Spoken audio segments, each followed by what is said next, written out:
الحمد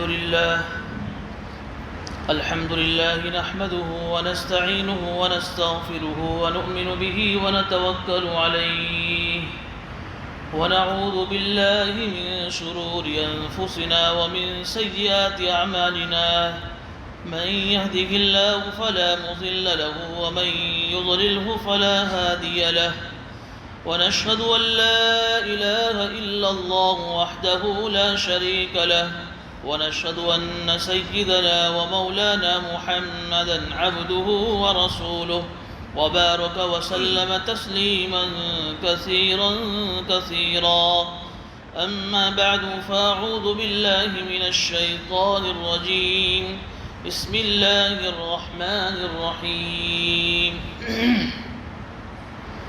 يا أيها النبي إنا أحللنا لك أزواجك اللاتي آتيت أجورهن وما ملكت يمينك مما أفاء الله عليك وبنات عمك وبنات عماتك وبنات خالك وبنات خالاتك اللاتي هاجرن معك وامرأة مؤمنة إن وهبت نفسها للنبي إن أراد النبي أن يستنكحها خالصة لك من دون المؤمنين قد علمنا ما فرضنا عليهم في أزواجهم وما ملكت أيمانهم لكي لا يكون عليك حرج وَكَانَ اللَّهُ غَفُورًا رَحِيمًا۔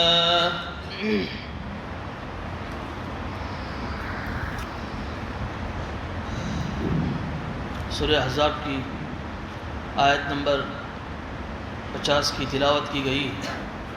آیت نمبر 50 اور اس کے بعد والی آیت نمبر 51 میں، ان دونوں آیتوں میں حضور اکرم صلی اللہ علیہ وسلم کو اللہ رب العزت نے کچھ خصوصیات، کچھ اسپیشیالٹی عطا فرمائی تھی جو عام امت کے لیے اس کی اجازت نہیں تھی۔ انہی کا تذکرہ ان آیتوں میں آ رہا ہے، کیونکہ ہم سب کا عقیدہ ہے کہ تاجدار مدینہ سرکار دو عالم محمد عربی صلی اللہ علیہ وسلم کا جو مقام اللہ رب العزت کی نگاہ میں ہے، وہ مقام دنیا میں کسی اور ہستی کا نہیں ہے۔ آپ امام الانبیاء ہیں، نبیوں کے اندر بھی تمام نبیوں کے سردار ہیں، اس لیے آپ کے مقام اور مرتبے کے اعتبار سے اللہ رب العزت نے کچھ خصوصی چیزیں حضور اکرم صلی اللہ علیہ وسلم کو عطا فرمائی تھی جو عام امت کے لیے نہیں تھی۔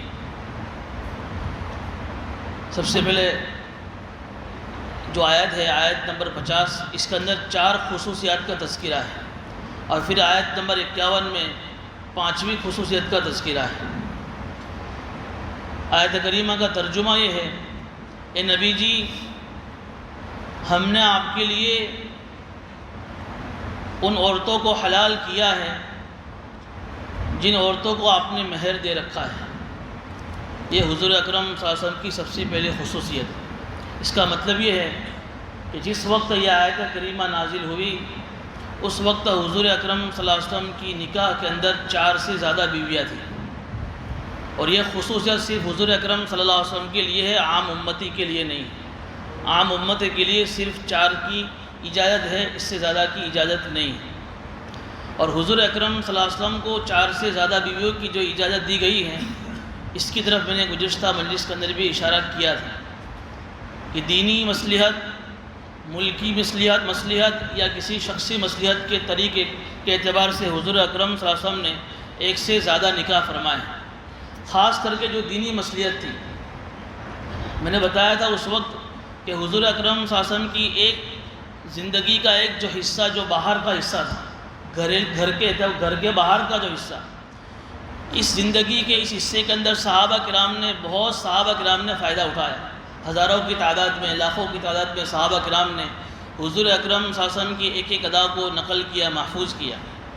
لیکن حضور اکرم صلی اللہ علیہ وسلم کی زندگی کا ایک حصہ گھریلو تھا، گھر کے اندر، تو اس گھر کے اندر حضور اکرم صلی اللہ علیہ وسلم کیسے کھاتے تھے، کیسے پیتے تھے، کیسے سوتے تھے، اپنی بیویوں کے ساتھ کیسے رہتے تھے، گھر کے اندر رہنے کا رہن سہن طریقہ کیا تھا، یہ بھی چونکہ امت کے سامنے آنا ضروری تھا، اس لیے ضرورت تھی کہ کچھ ایسی صلاحیت والی عورتیں حضور اکرم صلی اللہ علیہ وسلم کی نکاح میں آتی جو آپ صلی اللہ علیہ وسلم کے ایک ایک عمل کو نوٹ کرتی اور پھر اس کو امت تک پہنچا دی۔ چنانچہ روایت میں آتا ہے کہ حضرت عائشہ صدیقہ رضی اللہ تعالیٰ عنہ ان سے 2210 حدیثیں حضور سے منقول ہیں۔ کتنا بڑا امت کو فائدہ ہوا، 2210 حدیثیں اگر یہ نکاح میں نہ ہوتی تو یہ ساری باتیں امت تک کیسے پہنچتی۔ ام سلمہ جو نہایت ذہین عورت تھی، 300 کے قریب روایتیں ان سے منقول ہیں۔ ان کے متعلق بھی کتابوں میں لکھا ہے کہ اگر ان کی روایتوں کو جمع کیا جائے تو پوری مستقل ایک کتاب تیار ہو جائے۔ تو ایسے ایسے مسائل ان عورتوں کے ذریعے سے امت تک پہنچے ہیں۔ یہ ایک حکمت تھی حضور اکرم صلی اللہ علیہ وسلم کی 4 سے زیادہ نکاح کرنے کی۔ اس کے ساتھ ساتھ ہم 4 باتیں اس کے اندر یاد رکھیں تو کسی کو اس کے اوپر اشکال اور اعتراض نہیں ہوگا۔ جو آج یورپی ممالک کے اندر اور دوسری قومیں جو حسد اور عناد اور بغض کی وجہ سے حضور اکرم صلی اللہ علیہ وسلم کی 4 سے زیادہ بیویوں پر اعتراض کرتے ہیں، اگر یہ 4 باتوں کو ہم اپنے دماغ میں رکھیں گے انشاءاللہ تو ہمارے دل کے اندر بھی کبھی اس طریقے سے کوئی وسوسہ نہیں آ سکتا ہے کہ کیوں 4 سے زیادہ نکاح کی۔ سب سے پہلی بات کہ 55 سال تک حضور اکرم صلی اللہ علیہ وسلم کی نکاح میں صرف ایک ہی بیوی تھی۔ 50 سال تک تو حضرت خدیجہ تھی جو 25 سال کی بھری نوجوانی میں 40 سال کی عورت سے نکاح کیا اور وہ بھی 50 سال تک نکاح میں رہی۔ پھر اس کے بعد ان کے انتقال کے بعد حضرت سودا نکاح میں آئی۔ اگر حضور اکرم صلی اللہ علیہ وسلم کے دل میں نعوذ باللہ کسی خواہش کا جذبہ تھا تو ایک 25 سال کے نوجوان آدمی ظاہر سے بات ہے کہ بھری جوانی کے اندر ایک سے زیادہ نکاح کرے گا، نہیں کہ بڑھاپے میں نکاح کرے گا۔ اس لیے یہ ہرگز مقصود نہیں تھا اپنی خواہش کو پورا کرنا، یہ ایک چیز۔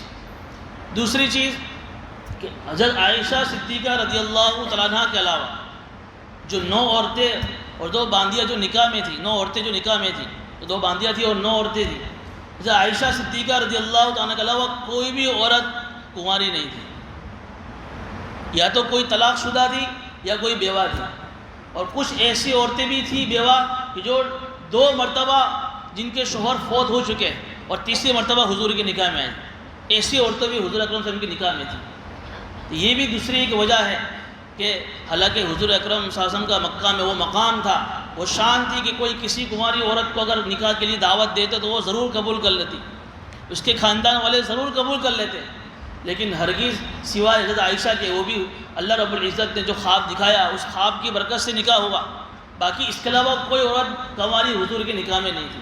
یہ بھی اس بات کی علامت ہے کہ حضور اکرم صلی اللہ علیہ وسلم نے اپنی خواہش کو پورا کرنے کے لیے نکاح ایک سے زائد نہیں کی۔ تیسری چیز، عام طور پر جو آدمی ایک سے زائد عورتوں سے نکاح کرنے کی جو خواہش رکھتا ہے تو اس کے دل میں عورتوں کی خوبصورتی، عورتوں کا حسن بھی ہوتا ہے کہ مجھے یہ عورت پسند ہے، یہ اس سے اچھی پسند ہے۔ حالانکہ روایت میں آتا ہے کہ حضرت زینب اور حضرت جویریہ ان 2 بیویوں کے علاوہ باقی جو 7 بیویاں تھیں وہ اتنی زیادہ کوئی خوبصورت بھی نہیں تھی۔ ہاں، ذہین، فقیہ، تقوی اور طہارت اور اونچے اخلاق میں سب سے آگے تھی، لیکن ظاہری حسن ان 2 بیویوں کے علاوہ کسی اور بیوی میں اتنا زیادہ نہیں تھا کہ ان پر فریب تھا اور حضور نے ان سے نکاح کیا۔ چوتھی چیز، آپ نے کئی مرتبہ سنا کہ حضور اکرم صلی اللہ علیہ وسلم نے جب تبلیغ کا کام شروع کیا، دین کا کام شروع کیا تو لوگوں نے آپ کو جادوگر کہا، پاگل کہا، کاہن کہا، لیکن مکہ کے مشرکین اور مدینہ کے یہود اور منافقین کسی نے بھی آپ کی کردار پر انگلی نہیں اٹھائی کہ آپ ایسے تھے، آپ گویا کہ عورتوں کے تعلق سے آپ کے اوپر کسی نے انگلی نہیں اٹھائی۔ اگر آپ کے دل میں اتنا خواہش کا جذبہ ہوتا تو یہ مدینہ کے یہود اور منافقین کو اس کا بھی موقع ملتا، لیکن کسی بھی آپ نے کہیں بھی قرآن کے اندر کہیں حدیث میں آپ کو نہیں ملے گا کہ انہوں نے سوائے جادوگر، پاگل اور مجنون کہنے کے علاوہ کسی طریقے سے حضور کی کردار پر انگلی اٹھائی۔ اتنی حضور اکرم صلی اللہ علیہ وسلم کی زندگی بالکل پاکیزہ تھی۔ یہ 4 چیزیں بھی ہمارے سامنے ہونی چاہیے۔ تو ان 4 چیزوں کو سامنے رکھتے ہوئے اور یہ جو دینی مصلحت کو سامنے رکھتے ہوئے اگر ہم اس آیت کو دیکھیں گے تو اس میں ہمارے لیے کوئی اعتراض نہیں ہے کہ حضور اکرم صلی اللہ علیہ وسلم نے ایک سے زیادہ 4 سے زیادہ بیویوں کو اپنے نکاح میں کیوں رکھا۔ آتے ہی تو اجورہن کا یہاں تذکرہ ہے کہ وہ عورتیں جن کا مہر آپ نے دے دیا ہے، یہاں حالانکہ جو بھی عورتیں حضور اکرم صلی اللہ علیہ وسلم کی نکاح میں آئی، آپ نے کبھی کسی عورت کا مہر ادھار نہیں رکھا، کیش دے دیا اس کو۔ یہ امت کے لیے ترغیب ہے۔ بعض لوگ نکاح کے وقت بولتے ہیں کہ مہر معجل یعنی ادھار، مؤجل، یہ ادھار نہیں رکھنا چاہیے۔ عورت کا حق ہے، تم اس کو نکاح میں لائے ہو تو اس کے لیے یہ حق ہے کہ اس کو اسی وقت اس مہر دے کر اس کو راضی کر دیا جائے۔ یہ حضور اکرم صلی اللہ علیہ وسلم کی پہلی خصوصیت کا تذکرہ ہے کہ عام اور امت کے لیے 4 تک کی اجازت ہے، حضور اکرم صلی اللہ علیہ وسلم کے لیے 4 سے زیادہ بیویوں کی اجازت تھی۔ اس آیت کے اندر دوسری خصوصیت کا تذکرہ، وما ملکت یمینک مما افاء اللہ علیک، اور وہ باندیا جو اللہ رب العزت نے آپ کی طرف لوٹا دی۔ اس میں خصوصیت کس بات کی ہے کہ مال غنیمت، جب بھی کوئی جنگ ہوتی تھی اس جنگ کو فتح کرنے کے بعد جو مال مسلمانوں کو ملتا تھا اس کو مال غنیمت کہتے ہیں۔ اس مال غنیمت کے تعلق سے مسئلہ یہ ہے کہ جب تک مال غنیمت اس وقت کا امیر حاکم تقسیم نہ کر دے، کوئی اپنے اعتبار سے اس میں سے کوئی چیز نہیں لے سکتا تھا۔ لیکن حضور اکرم صلی اللہ علیہ وسلم کو اللہ رب العزت نے یہ اعزاز اور یہ خصوصیت عطا فرمائی تھی کہ آپ تقسیم سے پہلے بھی اس میں سے کوئی چیز لینا چاہے تو لے سکتے تھے۔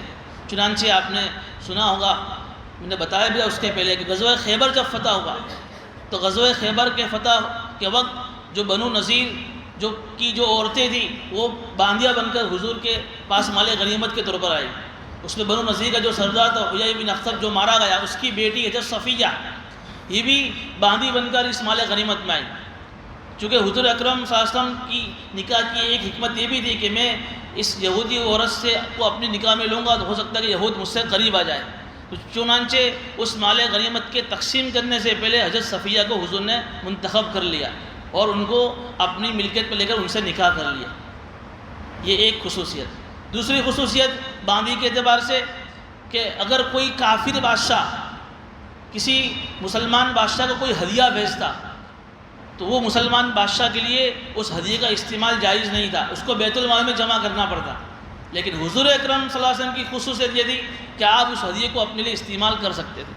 چنانچہ مصر کا بادشاہ مقوقس اس نے ایک باندی ہدیے میں بھیجی جس کا نام ہم سنتے ہیں ماریہ قبطیہ، یہ حضور کے لیے ہدیے میں بھیجی تو حضور اکرم صلی اللہ علیہ وسلم نے اس کو بیت المال میں جمع نہیں کیا بلکہ اس کو اپنی ملکیت میں رکھا، اور اسی سے حضرت ابراہیم پیدا ہوئے جو حضور کے چھوٹے صاحبزادے ہیں جو بچپن میں ہی انتقال کر گئے۔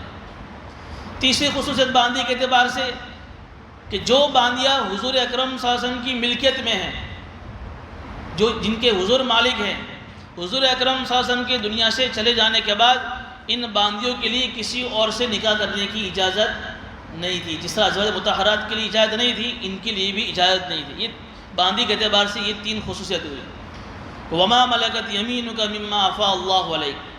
تیسری خصوصیت، وبنات عمک وبنات عماتک، اور تمہاری خالہ کی چچا کی لڑکیاں اور تمہاری پھوپھی کی لڑکیاں، وبنات خالک، اور تمہاری ماموں کی لڑکیاں، وبنات خالاتک، اور تمہاری خالہ کی لڑکیاں جنہوں نے تمہارے ساتھ ہجرت کی۔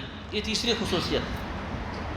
ماں کے تعلق سے، ماں کے خاندان کے تعلق سے جو عورتیں ہوتی ہیں، خالہ کی لڑکی اور ماموں کی لڑکی، اور باپ کے خاندان سے جو 2 عورتیں ہیں، پھوپھی کی لڑکی اور چچا کی لڑکی، چچا ذات بہن، پھوپھی ذات بہن، ماموں ذات بہن، خالہ ذات بہن۔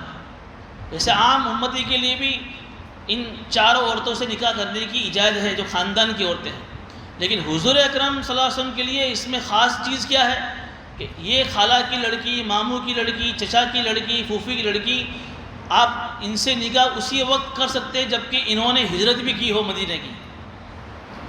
اگر انہوں نے مدینے کی ہجرت نہیں کی ہے تو پھر یہ باوجود ہے کہ آپ کی خالہ کی لڑکی، چچا کی لڑکی، آپ ان سے نکاح نہیں کر سکتے۔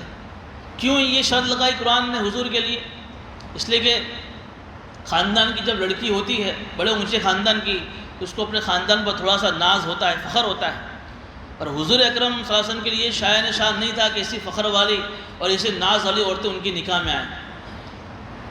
اب جو خاندان والی عورت جب ہجرت کرے گی تو چونکہ اس کو اللہ اس کے رسول کی محبت میں اپنا خاندان، اپنا وطن سب کچھ چھوڑنا پڑے گا، جب ہجرت کرے گی تو اس کے اندر سے وہ ناز ختم ہو جائے گا، تو اب یہ حضور اکرم صلی اللہ علیہ وسلم کی نکاح میں آنے کے لائق ہو جائے گی۔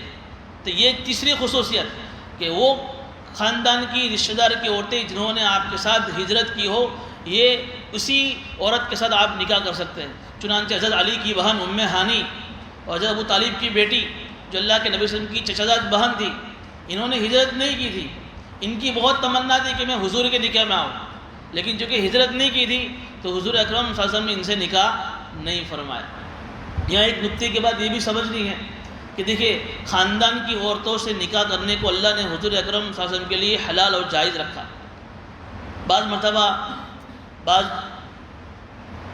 ڈاکٹر حضرات اگر کسی بیماری کی وجہ سے، جیسے مرد عورت کے آپس میاں بیوی آپس میں شادی کے بعد اگر اولاد نہیں ہو رہی اور خاندان کی لڑکی اس کی نکاح میں ہے، تو کچھ ڈاکٹر حضرات ایسا کہتے ہیں، کچھ طبیب، کہ بھئی یہ چونکہ خاندان کی ہے اس لیے ہو سکتا ہے کہ اس بیماری کی وجہ سے تمہارے اس کو حمل نہیں ٹھہرتا ہے۔ تو یہ بات کہنا صحیح نہیں ہے۔ اگر خاندان کی عورتوں سے نکاح کرنے میں کسی طرح کی کوئی بیماری، کوئی کمزوری کا مسئلہ، اولاد کی پیدائش کا مسئلہ پیش آ سکتا تھا تو اللہ تعالیٰ حضور کے لیے ان عورتوں کو حلال نہ کرتے، بلکہ خاندان کی عورتوں سے نکاح کرنے کے تعلق سے علماء نے لکھا ہے اس سے خاندان و محبتیں اور بڑھتی ہیں۔ جب تک خاندان کی عورت ہو سکے تو خاندان کی عورتوں کو اپنے نکاح میں لایا جائے، نہ ہو تو پھر خاندان سے باہر نکلا جائے۔ یہ تیسری خصوصیت۔ چوتھی خصوصیت وَامْرَأَةً مُؤْمِنَةً إِن وَهَبَتْ نَفْسَهَا، کہ اگر کوئی ایمان والی عورت اپنی آپ کو حضور کے لیے ہدیہ کر دے، اپنی ذات کو، إِن وَهَبَتْ نَفْسَهَا لِلنَّبِي، نبی کے لیے اپنی ذات کو ہدیہ کر دے، إِنْ أَرَادَ النَّبِيُّ أَن يَسْتَنْكِحَهَا، اور نبی بھی اس عورت سے نکاح کرنا چاہیں تو یہ کر سکتے۔ اس میں خصوصیت کا مطلب کیا ہے کہ عام امت کے لیے اگر کسی عورت سے نکاح کرنا ہو تو اس کو مہر دینا پڑے گا، بغیر مہر کے شادی نکاح نہیں ہو سکتا۔ نکاح ہو رہا ہے اور اس وقت اگر مہر طے نہیں بھی کیا تو بھی مہر لازم ہو جائے گا۔ مہر چیز ہی ایسی ہے، تم منع کرو پھر بھی مہر دینا پڑے گا۔ ہاں، عورت کے قبضے میں مہر آ جاوے پھر اپنا مہر معاف کر کے اپنے شوہر کو گفٹ کر دے، وہ بات الگ ہے۔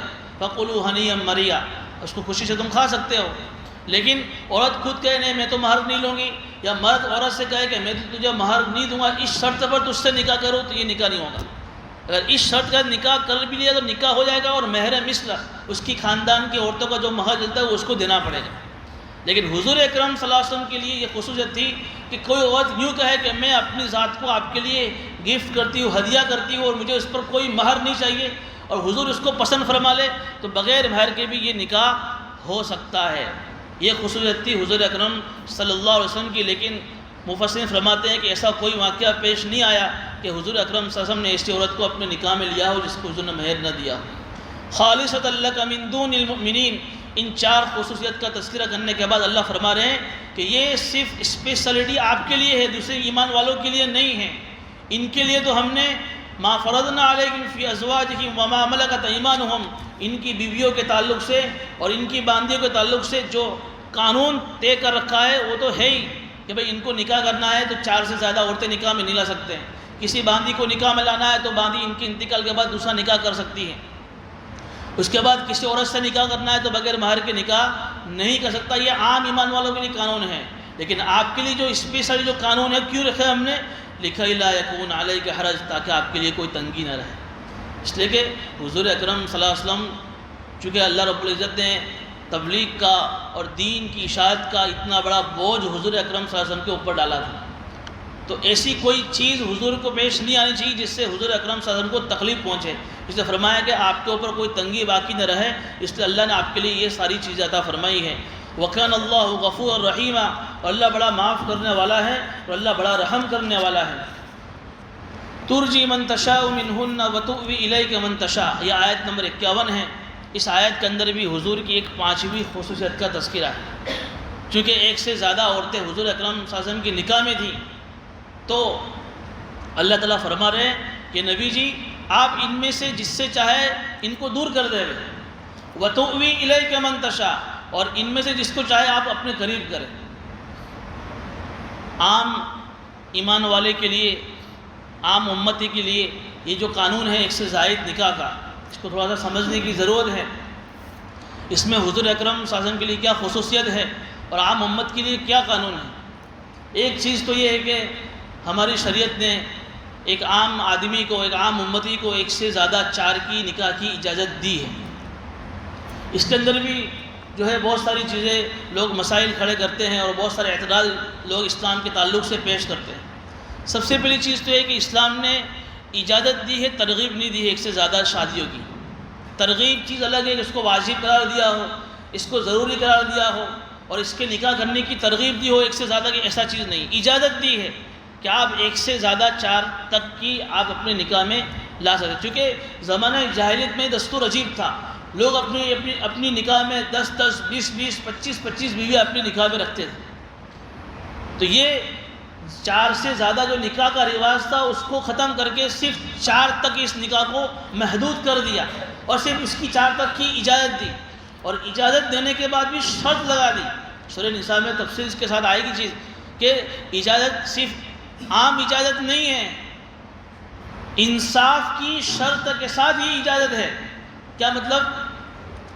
2 نکاح کیے، 3 نکاح کیے، 4 نکاح کیے، جو پہلی بیوی کے ساتھ آپ جتنی راتیں گزاریں گے دوسری بیوی کے ساتھ بھی آپ کو اتنی ہی راتیں گزارنی پڑیں گی۔ یہ نہیں کہ ایک کے ساتھ جو نہیں لائے اس کے ساتھ تو 4 5 دن، جو پرانی اس کے ساتھ 2 دن۔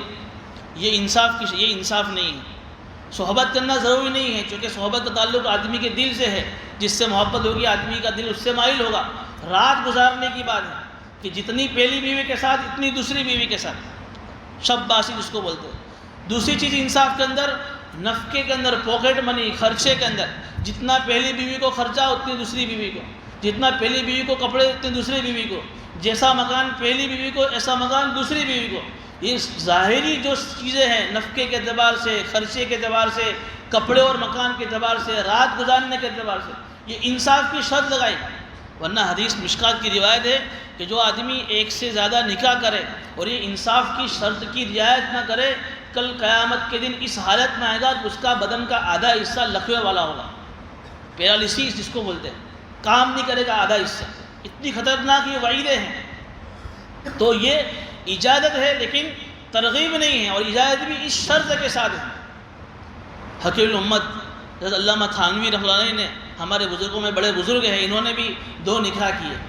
جب دوسرا نکاح کر کے ان کی بیوی کو اپنے گھر لائے تو ان کی بیوی نے کہا حضرت سے کہ تم نے دوسری نکاح کر کے اپنی شاگردوں کے لیے اور اپنے مریدوں کے لیے دوسری بیوی لانے کا دروازہ کھول دیا۔ تو حضرت نے کہا کہ میں نے دروازہ بند کیا ہے، کھولا نہیں ہے۔ پھر حضرت نے بتایا، کتابوں میں لکھا ہے ان کے تعلق سے، جب دوسری بیوی لائے تو دونوں کو سیم بازو میں ایک دونوں کو کمرہ دیا، جو کمرہ پہلی بیوی کا وہ کمرہ دوسری بیوی کا، اور کمرے کے باہر ایک ترازو لٹکا دیا۔ جب بھی کوئی چیز آتی تو اس کو تول کر اندر بھیجتے تھے کہ بھائی کسی طریقے سے انصاف کی جو شرط ہے وہ مجھ سے فوت نہ ہو جائے، جیسی چیز پہلی کے لیے ایسی دوسری کے لیے۔ اب کپڑے رکھنے کی باری آئی، حضرت کے کپڑے کہاں رکھے جاوے؟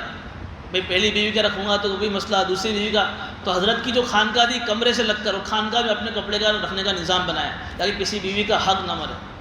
اب بیچارہ ایک مرتبہ ایک دیہاتی حضرت کے لیے 2 تربوز لے کر آیا، اس کو معلوم تھا کہ حضرت کا جو مزاج ہے، جو انصاف کا مزاج ہے، کہ حضرت نے 2 نکاح تو کیے ہیں لیکن دونوں میں بالکل انصاف کر رہے ہیں، تو وہ ایک ہی وزن کے 2 تربوز لے کر حضرت کے پاس پہنچا کہ حضرت کا مزاج مجھے معلوم ہے، 1 گرام بھی کم نہیں، دونوں سیم وزن کے گرام کے تربوز لے کر حضرت کی خدمت میں پہنچا۔ اس نے کہا حضرت میں نے آپ کی مزاج کی رعایت کرتے ہوئے 2 تربوز لے کر آیا ہوں۔ حضرت نے رکھے، دونوں کا وزن سیم، تو حضرت نے کہا کہ پھر بھی اس میں انصاف کی کمی ہو سکتی ہے۔ کیوں؟ اس لیے کہ ہو سکتا ہے کہ ایک تربوز میٹھا ہو، ایک پھیکا ہو۔ دیکھیے یہ انصاف کہاں ہمارے بزرگوں کی نظر تھی۔ دونوں میں سے آدھا کر کے دونوں، ایک ادھر پہنچائے ایک ادھر پہنچائے۔ کہا کہ یہ انصاف کر کے حضرت نے اپنی مریدوں کے لیے دوسری شادی کا دروازہ بند کر دیا، نہ کہ کھولا ہے۔ آج ہم پہلی بیوی کے ساتھ انصاف نہیں کر سکتے ہیں تو دوسری تیسری کے بعد تو دور کی ہے۔ دینداری، اللہ کا خوف، تقوی، آخرت کا خوف، آدمی سوچ سکتا ہے اپنے بارے میں کتنا ہے میرے اندر، کہ ایک بیوی لا کر بھی میں اس کے صحیح سے حق ادا نہیں کر سکتا تو دوسری تیسری کا حق میں کیسے ادا کروں؟ اس لیے یہاں 2 چیزیں سمجھنی ہیں۔ اسلام نے اجازت دی تو کوئی اس پر اعتراض نہ کرے، یہ اسلام کا قانون ہماری عقل کے باہر ہے۔ تمہاری عقل کی ایسی کی تیسی. تمہاری عقل جہاں ختم ہوتی ہے وہاں سے اسلام اور وحی شروع ہوتی ہے. کوئی اسلام کا قانون تمہارے عقل کے سمجھ میں نہ آئے تو اس کے قانون کے غلط ہونے کی نشانی تھوڑی ہے. تمہاری سوچ، یہ اللہ نے ایک حد اس کی رکھی ہے، اس کے آگے تم سوچ ہی نہیں سکتے ہو. اللہ کے قانون میں کیا حکمتیں ہیں، کیا مصلحتیں ہیں، ہم سوچ ہی نہیں سکتے ہیں. اس لیے یہ قانون اگر اللہ نے بنایا ہے تو یہ قانون میں حکمتیں ہیں. علماء نے وہ بھی حکمتیں لکھی ہے کہ کیوں اس کی اجازت دی ہے. 2-3 میں حکمتیں آپ کو بتا رہا ہوں. چونکہ عورتیں جو ہے ان کو بہت سارے مسائل پیش آتے رہتے ہیں. کبھی یہ حیض کی حالت میں، کبھی یہ نفاس کی حالت میں، کبھی حمل کی حالت میں، کبھی بچہ دودھ پیتا ہے. اس حالت میں عورت استفادے کے فائدہ اٹھانے کے لائق نہیں رہتی ہے. چونکہ اللہ نے عورتوں کے مقابلے میں مردوں کے اندر شہوت کا جذبہ زیادہ رکھا ہے. اب یا تو 2 چیزیں ہیں، وہ یا تو گناہوں کی طرف مائل ہوگا، چونکہ اللہ نے پاکیزی اور عفت کا اور اپنی نگاہ کی حفاظت کا بہت زیادہ خیال کیا ہے. تو اگر وہ یا تو گناہوں میں مبتلا ہوگا یا گناہ میں مبتلا اس کو بچانا ہے تو اس کے لیے پھر ایک سے زیادہ نکاح کی اجازت دینی پڑے گی، اس شرط کے ساتھ، انصاف کی شرط کے ساتھ. کبھی بھی کچھ علاقے ایسے بھی ہیں کہ جہاں مردوں کے مقابلے میں عورتوں کی تعداد زیادہ ہے. اگر ان علاقوں میں اگر ایک سے زیادہ نکاح کی اجازت نہیں جائے گی تو پھر عورتیں پوری زندگی کنواری رہیں گی. بعض علاقے ایسے ہیں کہ جہاں عورتیں 35 سال، 40 سال، 45 سال کی عمر تک کنواری ہیں. یا تو اس لیے کہ کوئی انہیں نکاح میں لے جانے تیار نہیں ہے، ہر ایک کی نکاح میں پھیلی ہے، یا اس لیے کہ جہیز کا قانون اتنا خطرناک مسلط ہے اس ملک میں کہ ماں باپ غریب ہیں، بچی کو جہیز نہیں دے سکتے ہیں. تو جہیز کی لعنت ان کے اوپر اتنی سوار ہے کہ اپنی بچی کا نکاح نہیں کر سکتے. ایسی صورت میں اگر کوئی وہ آدمی دوسری عورت کو لائے کہ مجھے جہیز نہیں چاہیے، میں اس کو اپنے نکاح میں لیتا ہوں، تو وہاں گنجائش اس کی دی ہے. تو یہ کبھی کبھی دوسری عورت سے نکاح کرنا کبھی کبھی ضروری بھی ہو جاتا ہے. اس کے لیے عرف چاہیے، اس کے لیے آدمی کی اپنی حالت. کبھی کبھی ایسا ہوتا ہے کہ عورتوں کے مقابلے میں مردوں پر حوادثات، مردوں کے ایکسیڈنٹ زیادہ ہوتے ہیں، مرد عورتوں کے مقابلے میں زیادہ مرتے ہیں. تو اس وقت عورتوں کے مقابلے میں مرد زیادہ مریں گے تو عورتیں زیادہ رہے گی. تو اس وقت بھی ان کو ایک سے زیادہ عورتوں کو نکاح میں لانا یہ کبھی کبھی معاشرتی حصہ بن جاتا ہے، کبھی ضروری کے درجے میں. اس لیے نکاح کی اجازت دی ہے اور اس کو 4 تک محدود کر دیا. یہ اسلام کا نکاح کا قانون ایک سے زائد، جس کو پولوگیمی کہتے ہیں، اس میں بہت ساری حکمتیں ہیں، لیکن قرآن نے شرط بھی لگا دی. یہ نہیں کہ بھئی آدمی بس خواہش پورا کرنے کے لیے اور بس یہ کرنے کے لیے، یہ نہیں. تو ایک تو یہ چیز ہے کہ یہ نکاح کا ایک سے زیادہ شادی کا نکاح کا جو قانون ہے اس میں بہت ساری حکمت ہیں. اب کوئی آدمی اسلام اس شرط کے ساتھ، انصاف کی شرطوں کو پورا کرتے ہوئے ایک سے زائد دوسری 2، 3، 4 بیویوں کو اپنے نکاح میں لاتا ہے، کوئی آدمی اس کو عیب دار نہ سمجھے، کوئی آدمی اس کی ہنسی مذاق نہ اڑائے کہ دیکھو یہ آدمی اپنی خواہش کو پورا کرنے کے لیے لائے. اگر کوئی آدمی اس کے اوپر انگلیاں اٹھا رہا ہے، وہ آدمی کو خود اپنے بارے میں اعتماد ہے کہ میں انصاف کی پوری شرط جو ابھی بتائی پوری کر سکتا ہوں. اگر کسی نے اس کے اوپر انگلیاں اٹھائی تو گویا کہ قرآن کی آیت کا انکار کرنے کے مترادف ہے. اور قرآن کی آیت کا انکار سمجھو کہ آدمی ایمان سے خارج ہو گیا. اس لیے یہ بیلنس ضروری ہے. نکاح کی اجازت ایک سے زیادہ کی ہے انصاف کی شرط کے ساتھ، ترغیب نہیں ہے. اور جو کر رہا ہے اس شرط کو پورا کرتے ہوئے تو اس پر کوئی عیب بھی نہیں ہے. بہرحال یہ عام امت کے لیے قانون تھا، لیکن حضور اکرم صلی اللہ علیہ وسلم کے لیے قانون نہیں تھا. یہ خصوصیت تھی. آپ کے لیے باری معاف، چونکہ 9 بیویاں ہر ایک بیوی کی رعایت کرنے جاوے تو پھر 20 مقصد کے لیے 9 بیویوں کو نکاح میں لائے ہیں، دینی مصلحت کے لیے وہ مقصد ہی فوت ہو جائے گا. اس لیے حضور اکرم صلی اللہ علیہ وسلم کے لیے یہ ذمہ داری انصاف کی اٹھا لی گئی. ترجی من تشاء منہن وتؤوی الیک من تشاء، کہ ان میں سے جس بیوی کو آپ چاہے ان کی باری ادا نہ کرے اور جس کو چاہے آپ ان سے قریب کریں. لیکن قربان جائیے حضور اکرم صلی اللہ علیہ وسلم کی ذات اقدس پر کہ قرآن نے رخصت دی، اجازت دی، لیکن پوری زندگی بھر کبھی بھی جو ہے آپ نے انصاف کے پہلو کو چھوڑا نہیں. بلکہ حضور اکرم صلی اللہ علیہ وسلم کا معمول مبارک تھا عصر سے کے بعد ساری بیویوں جو مسجد نبوی جو ہے جہاں ابھی روضہ اقدس ہے، جہاں حضور اکرم صلی اللہ علیہ وسلم کی قبر مبارک ہے، اس سے لگے ہوئے 9 بیویوں کے کمرے تھے. عصر کے بعد ہر بیوی کے پاس 5، 10 منٹ ملاقات کے لیے جایا کرتے تھے. اور رات گزارنے میں باری ہر ایک بیوی کی مقرر تھی، معاف تھی، پھر بھی ہر ایک بیوی کے پاس ایک رات گزارتے تھے حضور اکرم صلی اللہ علیہ وسلم. سفر کرنا ہوتا تھا تو سفر کے اندر بھی حالانکہ سفر کرنے میں وہ بیوی چاہیے جو بیوی حضور کے جس سے حضور کو محبت ہو، لیکن پھر بھی حضور چٹھی اچھالتے تھے، قرآن نکالتے تھے، جس بیوی کا نام نکلتا اس کو سفر میں لے کر جاتے. پوری زندگی بھر اس انصاف کی رعایت کری، باوجود ہے کہ اجازت تھی، رخصت تھی، آپ نہ کرے تبھی چل جاتا. ہاں جب بیماری کے دن شروع ہوئے، جب آخری دن شروع ہوئے بیماری کے، جس میں حضور اکرم صلی اللہ علیہ وسلم بہت بیمار ہو گئے، مسجد نبی بابا آنے کی ہمت نہیں رہی، تو پھر اس وقت بھی تمام بیویوں سے اجازت لی کہ اگر آپ کی اجازت ہو تو پھر میں عائشہ کے حجرے میں جا کر اپنا قیام کروں. ساری بیویوں نے خوشی سے اجازت دی اور آخری دنوں میں حضور اکرم صلی اللہ علیہ وسلم حضرت عائشہ کے حجرے میں تشریف لے گئے. اور خوش قسمتی حضرت عائشہ کی کہ جس دنوں میں ان کے گھر میں قیام فرمایا، اسی دن جو ہے کچھ دنوں کے بعد انہی کے گھر میں، انہی کے حجرے میں حضور اکرم صلی اللہ علیہ وسلم اس دنیا سے تشریف لے گئے. تو یہ رعایت، یہ خصوصیت حضور اکرم صلی اللہ علیہ وسلم کو دی کہ آپ کے لیے اپنی بیویوں کے درمیان باری میں انصاف کرنا ضروری نہیں تھا. وَمَنِ ابْتَغَيْتَ مِمَّنْ عَزَلْتَ فَلَا جُنَاحَ عَلَيْكَ، کہ جن بیویوں کو آپ نے دور کر دیا، آپ ان کو دوبارہ اپنے سے قریب کرنا چاہے تو اس کے لیے آپ میں کوئی حرج نہیں، آپ کی مرضی، جس کو قریب کرے، جس سے دور کرے، جس سے چاہے صحبت کرے، جس سے صحبت نہ کرے. ذَلِكَ أَدْنَىٰ أَن تَقَرَّ أَعْيُنُهُنَّ، لیکن یہ پیغام اور یہ جو رعایت آپ کو دی ہے، اس میں ان بیویوں کی آنکھوں کی ٹھنڈک ہے، ان کی آنکھیں ٹھنڈی ہوگی، ان کو کوئی غم نہیں ہوگا، اور جو کچھ آپ ان کو دیں گے اس میں یہ راضی ہو جائے گی.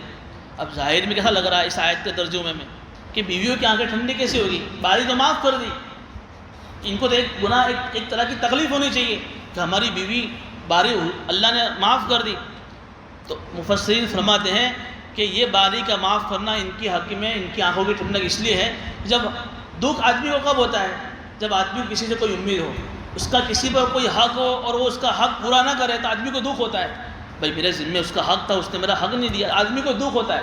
جب حق ہی معاف کر دیا تو پھر دکھ کا مطلب ہی کیا ہے؟ پھر تو یہ ان کی خوش قسمتی کہ حضور ان کے پاس آوے، ان کا حق ہی معاف کر دیا. اس لیے خوش رہنے کا ایک اصول بھی علماء نے اس آیت کے ذریعے سے نکالا ہے. آدمی کو خوش رہنا ہے اپنے سماج میں، اپنے معاشرے میں، اپنے لوگوں میں رہتے ہوئے.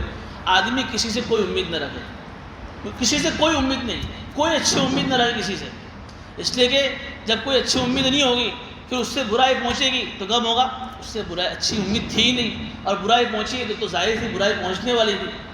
اور کوئی اچھی امید نہیں تھی پھر بھی اس سے اچھی امید ملی تو آدمی کو خوشی ہوگی کہ بھائی اچھی امید تو نہیں، پھر بھی اس سے اچھی امید ملی. یہ ایک پوائنٹ کی بات سکھائی کہ کسی سے کوئی امید نہیں، نہ اپنی بیوی سے، نہ اپنے کسی دوست سے، نہ اپنے کسی رشتہ دار سے.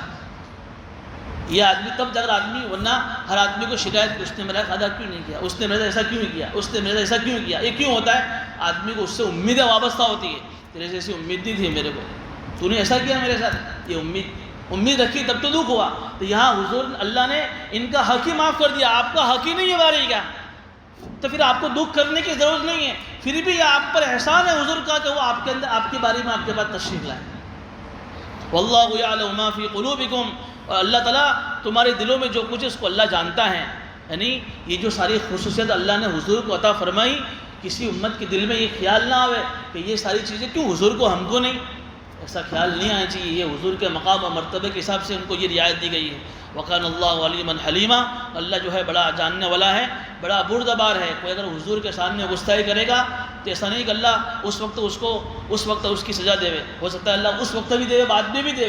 اللہ کی صفت بردباری ہے کہ اللہ اس وقت اس کو سزا نہیں دیتا ہے. لَا يَحِلُّ لَكَ النِّسَاءُ مِن بَعْدُ، اب جب یہ عورتیں آپ کے نکاح میں آ گئی، بس یہ آخری آیت ہے، جب یہ عورتیں آپ کے نکاح میں آ گئی تو اب ان عورتوں کے علاوہ کوئی عورت حضور آپ کے لیے اب حلال نہیں ہے. نہ یہ کہ ان عورتوں کے علاوہ، ان عورتوں کے بدلے میں آپ دوسری بیویاں لے آ گئے. جب وہ آیت تخیر آئی تھی کہ جب حضور کے سامنے ان بیویوں کے سامنے دو آپشن اللہ نے رکھے تھے، جو پاکٹ منی کا مسئلہ آیا کہ حضور ہمارا خرچہ بھی بڑھاؤ، آپ نے صحابہ کو بہت سارا مال دیا.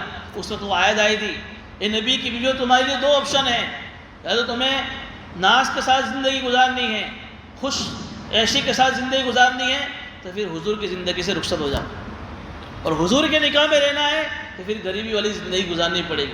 ان دو آپشن میں ان حضور اکرم صلی اللہ علیہ وسلم کی 9 بیویوں نے کس کو پسند کیا تھا؟ حضور اکرم صلی اللہ علیہ وسلم کی ذات اقدس کو پسند کیا تھا.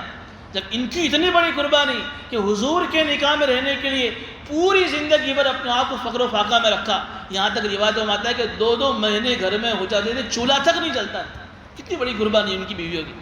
تو یہ حضور ان کی اتنی بڑی قربانیاں کہ پوری زندگی بھر یہ آپ کے نکاح میں رہی، فقر و فاقہ برداشت کیا۔ اب جب یہ آپ کی نکاح میں آ گئی، اب آپ کے لیے ان عورتوں کے علاوہ دوسری عورتوں سے نکاح کرنا حلال نہیں ہے۔ ایسا نہیں ہے کہ ابھی آپ کسی دوسری اور عورت سے نکاح کر لے ہوئے، وَلَوْ أَعْجَبَكَ حُسْنُهُنَّ، کہ جن کا حسن آپ کو اچھا لگے۔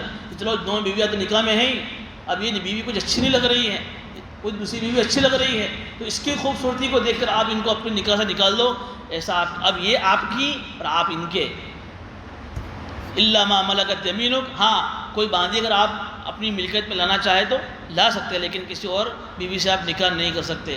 وَكَانَ اللَّهُ عَلَىٰ كُلِّ شَيْءٍ رَقِيبًا، اور اللہ تعالیٰ ہر چیز کو دیکھ رہا ہے، کیا کیا نیت ہے لوگوں کی، اللہ تعالیٰ کی نگاہ میں ہر چیز ہے۔ یہاں صرف ایک نقطے کی بات بتا کر بات ختم کر دوں، وَلَوْ أَعْجَبَكَ حُسْنُهُنَّ، ان عورتوں کا حسن آپ کو اچھا لگے تو ان کے حسن کو دیکھ کر آپ دوسری عورت کو، ان عورتوں کے بدلے میں آپ دوسری عورتیں نکاح میں نہیں لا سکتے۔ لیکن یہاں حسن کا تذکرہ کیا، خوبصورتی کا۔ مفسرین نے یہ نقطہ لکھا ہے کہ آدمی کو شادی کے اندر جو ہے جس عورت سے نکاح کرنا ہو اس عورت کو آدمی دیکھ سکتا ہے، تبھی تو معلوم پڑے گا کہ وہ حسن والی ہے، اس کو پسند ہے کہ نہیں، تبھی تو معلوم پڑے گا۔ اس کو دکھا سکتے ہیں اور بات چیت اس سے کر سکتے ہیں کہ بھئی یہ، لیکن یہ نہیں کہ پھر 1 گھنٹہ روم میں آپس میں ملاقات کے لیے دیا جائے۔ جیسے یورپ ممالک میں ایک فیشن ہے کہ انگیجمنٹ جب ہوتے ہیں دونوں کے، تو انگیجمنٹ سے پہلے دونوں مرد عورت جو ایک دوسرے کے لیے اجنبی ہیں، کئی مہینے دونوں ساتھ میں ریلیشن شپ جن کے ہوتے ہیں کہ بھئی دیکھیں تو صحیح ہم ایک دوسرے کا نیچر کیسا ہے، ایک دوسرے کا مزاج کیسا ہے، چند مہینے ہم رہ لے ہوئے، پھر ہم منگنی کریں گے، پھر ہم نکاح کریں گے، اس کی اجازت نہیں ہے۔ صرف دیکھ سکتے ہیں کہ لڑکی کیسی ہے، کوئی کھوڑ کھاپڑ نہیں ہے، یا میرے مزاج کے مطابق اس کا حسن ہے کہ نہیں، یہ صرف دیکھنے کی اجازت ہے، باقی یہ کہ گھنٹوں روم میں ملاقات کی اجازت نہیں ہے۔ اللہ پاک ہمیں ان باتوں پر عمل کی توفیق عطا فرمائے۔